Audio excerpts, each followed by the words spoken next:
Well, that's a friendly face. Interesting. I think in this segment of the market, styling is very, very important. Sure. No, I don't know. It's not a face I can really look at. It reminds me of like a 13-year-old who's just come back from the orthodontist and doesn't know that it's now brace face. It's like, all smiles. Grimacy. I don't like a Figo. Not great. I had braces when I was at school. Didn't do much of that though. It's not something I'd like to stare into over dinner. I don't think it's a huge change. You know, I think maybe styling is a bit of a moot point in this end of the market. I think it's quite nice actually. It's I cute. mean, they've added this chrome surround, which makes it look a bit more blingy. More chrome in the headlights as well. An improvement over the old one, certainly. The color is nice. Deep, impactful blue, I believe it's called, which, you know, is it's a striking color. The fancy new bits they've added to the front, they do make it look better, definitely. It looks like it's in pain. Look, I know. Ford was saying the important thing was obviously bringing up the family face and upstyling it a little bit. But I don't know if it's going to work. I feel like I like the original one, that old one. The old Fiesta. It was a better value proposition when you compared it to its competitors. It felt like it was bigger. I'm inclined to agree with what he said. I didn't like this Figo when it replaced the old Fiesta Figo. I still don't really like it, but it is better. Still very compact, and I think a lot more compact than the kind of space that some of its peers offers. Yeah. Generation gap. I still do remember that old one. Was there one in between? Yeah. It was the next The generation. pre-facelift. So this is the facelift of the next generation. Okay. Well, listen, Second gen. While we are here, let's just comment on the beautiful wheels. In the trend, 14-inch alloys. And if you do go for the Ambiente, you get 14-inch steel with beautiful hubcaps. And I say steel because the hubcaps probably are going to get stolen. Yeah, the wheels are pretty standard for me. On the rear, the only thing that's different is this bumper. Doesn't really look that different, but yeah, that's all the styling changes from the exterior, really. The boot opens with a key or you press a button on the inside. Sure, the boots, limited. That's a word I would use to describe.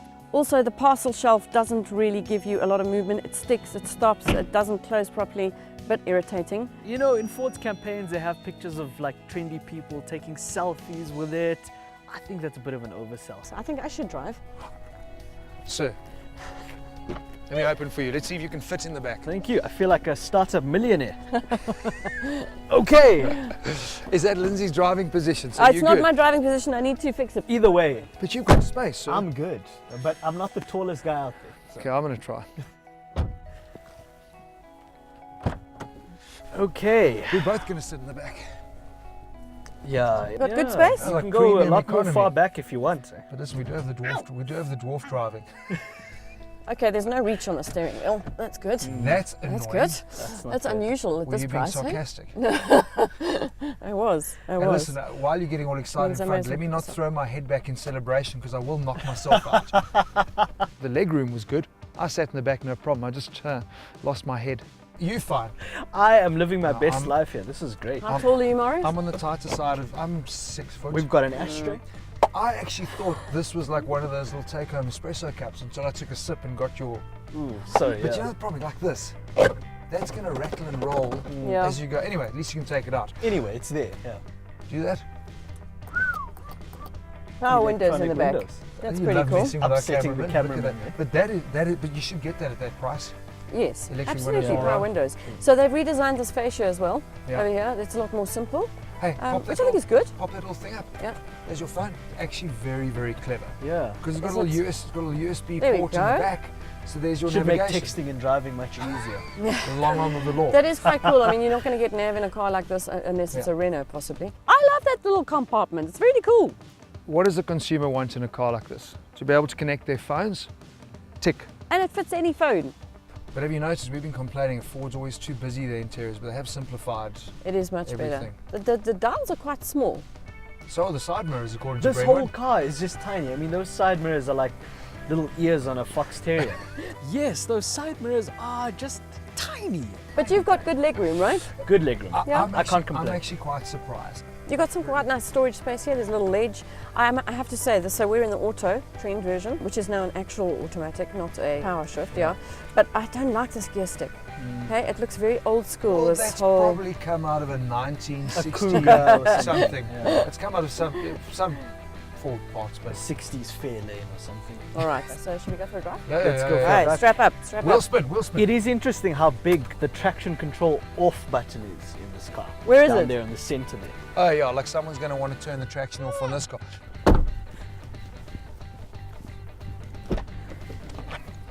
Okay, Hang on, this is in quite the good. front. That's good, Marius, because this car also actually now has a belt minder. Okay, well the most important part on this car is the new 1.5 3-cylinder engine, so let's try that out. Everyone's strapped up. Marius, I know this is children in the back, but please can you put on your seatbelt properly? I've always wanted to do this. I've seen girls with bras do it. I'll go. It's quite a nice drive. I'm going to strap it. It's just quite a hell of a thing getting out of this contraption. So where's it? I don't see, there's no headrest for the third Maybe it's person. a lap belt. Ah, A lap belt? Brenwyn. Good heavens. You clever boy. Okay, it is a lap belt. It is in a lap belt. 2018. Wow. Throwback Thursday. You know what else? It's there's no controls on the steering wheel, which is actually unusual. I think this car we're driving is 210,000 rand. You'd think you'd have Yeah. radio controls at least. Yeah, you wouldn't mind if you're paying 170 at the entry level, but yeah, those are sort of things you expect. Whoa. Actually, I want to know the belts on. Feel Just that. wanted to see. Hang on, this Okay. isn't bad, eh? 1.5 litre 3-cylinder, what's it, 88 kilowatts, It's 88 150. kilowatts. I don't think many people are going to notice that it's missing a cylinder. Can I tell you what the best thing about this car is? Its engine. Fords always do great engines. That 1.5 3-cylinder, if I could score that, I'd give it 9 out of 10. And it also brings quite a nice little soundtrack to the mix. Raspy and playful. You know what, when you look at it compared to its competitors, Vivo and Swift and things like that, it's quite up on power compared to them. More variety in the engine lineup would be nice. There is only one choice, and that's this 1.5, so that would have been nice. What I have noticed though is that they haven't done much in terms of the overall quality of the thing. It's still the same as the pre-facelift. Yeah. Maybe it's for making music. Yes, the plastics are hard and coarse to the touch. I don't think that the quality levels inside the Figo are really that bad. Okay, stop. Enough. Yeah, that is. Stop, kids. Okay, sorry, Mom. Luckily know what, we've got- Ro? Luckily we've got a mom here with us. The steering wheel also, it's quite uncomfortable. It's got a strange fatness around where you hold it, the 2:45. Okay. You know, move your hands up a bit. It's quite a weird feel on the steering wheel. Yeah, but can we just go on about the engine? It's up on power and we're up on the reef and you're in a flippin' automatic, the new torque converter. That's quite impressive actually. The manual is of course cheaper. You can also put the gear shift into sport mode. Not sure why you'd want that. I'm glad they've changed from that power shift. Wasn't really a fan of that. I love navigating, backseat driver, left. Thanks. Yeah, I think the compact dimensions of this car makes it pretty handy around the city. It's got like a really mouse-like character by the way it scampers around. Is that, I don't know, you're going into everything small and tiny. No, it's Stuart tiny. Little's car. Look, I mean, we did criticize its tininess, but you know the benefit of that is how nimble it feels. Yeah, it does. It does actually. I mean, check How's this? Checkable. Do you see why I wanted that extra strapping? Sure, that lap belt is not working for you. Listen, the lap belt is only going to work when you've got two buddies next to you, and then all you're going to do is headbutt them. Maybe that was the idea, silent treatment. Speaking of sound and silence, it's a 3-cylinder, so it's got that nice little Growl. yeah, funny sound, which is pretty cool. I quite like it. I thought you were going to talk about the sound system. It's got 4 speakers and nothing else, but I mean, what more do you need? Let's try it No, out. really, it does. Okay, there we go.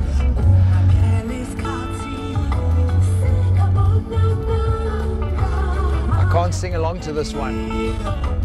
I would rather spend a bit more money putting in a better sound system, because believe it or not, that appeals to this segment. Sounds all right. Yeah, it sounds okay. Road holding. There's a bit of a rubbish road that we're driving on. Yeah, but actually it's a good test, because it's actually quite a compliant ride on bad Great test. surfaces. Not bad. Great little peppy engine, really fun to drive, even though it's an auto. Auto is perfect as long as you drive it sedately. So Ford's covered all the essential bases in terms of safety features in the Figo. It's got a 3-star global NCAP rating. So thankfully, it's no Datsun Go. Very nice to see Ford upping their service plan from a 2-year 40,000 to 4-year 60,000 plan, inclusive in the price. I think that's a good selling point. Good move, really good move, sure, and it's going to be welcomed by many buyers. Love the engine, love the drive. Would think it's an amazing car if it was priced better. The color of the Figo we're driving is called Deep Impact Blue. So score-wise, I think that's a bit misguided. I don't think the Figo is going to make a deep impact, and for that reason, I'm going to say 6.5. I can't give it a 7. It's better than a 5. If it was just on engine alone, it would get a 9, but I'm going to give it a 6. A nice car, it ticks the boxes and all the rest. It's a bit middle of the road, especially when I consider for that kind of money I could get into something like a Renault Sandero with a nice turbocharged engine. So from me, the Ford Figo will get a fairly fabulous 5. Sure, I feel like come dine with me here.